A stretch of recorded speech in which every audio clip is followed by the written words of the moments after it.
দ্রুতগতির ইন্টারনেট সেবাদাতা স্টারলিংককে বাংলাদেশে আনার চেষ্টা করছে সরকার। 13 ফেব্রুয়ারি অন্তর্বর্তী সরকারের প্রধান উপদেষ্টা অধ্যাপক মুহাম্মদ ইউনুস স্টারলিংকের প্রতিষ্ঠাতা এবং বিশ্বের শীর্ষস্থানীয় প্রযুক্তি উদ্যোক্তা ইলন মাস্কের সঙ্গে ফোনে কথাও বলেছেন। প্রযুক্তি খাতের ব্যক্তিরা বলছেন, স্টারলিংক বাংলাদেশে এলে দুর্গম এলাকায় খুব সহজে উচ্চগতির ইন্টারনেট সেবা পাওয়া যাবে। ফলে ইন্টারনেট সেবার ক্ষেত্রে গ্রাম ও শহরের পার্থক্য ঘুচে যাবে। গ্রামাঞ্চলে বসেই উচ্চগতির ইন্টারনেট ব্যবহার করে ফ্রিল্যান্সিং সহ ইন্টারনেট ভিত্তিক কাজ করতে পারবেন তরুণেরা। তাছাড়া দুর্যোগের পর দ্রুত যোগাযোগ প্রতিস্থাপনে বড় ভূমিকা রাখতে পারে স্টারলিংক। বাংলাদেশে এখন যে ইন্টারনেট সেবা দেওয়া হয় তা সাবমেরিন কেবল নির্ভর, অর্থাৎ সমুদ্রের তলদেশ দিয়ে তারের মাধ্যমে ব্যান্ডউইথ এনে মোবাইল নেটওয়ার্ক অপারেটর ও ইন্টারনেট সার্ভিস প্রোভাইডাররা মানুষকে ইন্টারনেট সেবা দিয়ে থাকে। অপরদিকে স্টারলিংক ইন্টারনেট সেবা দিয়ে থাকে স্যাটেলাইট বা কৃত্রিম উপগ্রহের মাধ্যমে।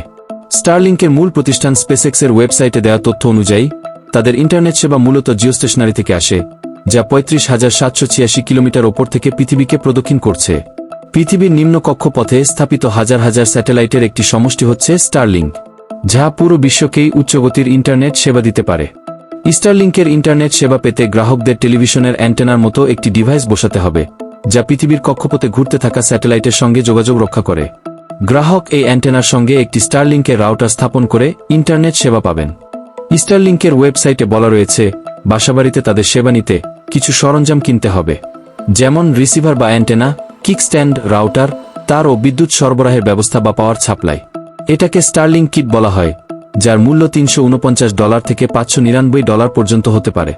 আবাসিক গ্রাহকদের জন্য স্টারলিংকের মাসিক সর্বনিম্ন ফি $120, প্রায় 15,000 টাকা। তবে কর্পোরেট গ্রাহকদের জন্য স্টারলিংক কিটের দাম ও মাসিক ফি দ্বিগুণের বেশি। তবে দেশ ভেদে দামে ভিন্নতা রয়েছে।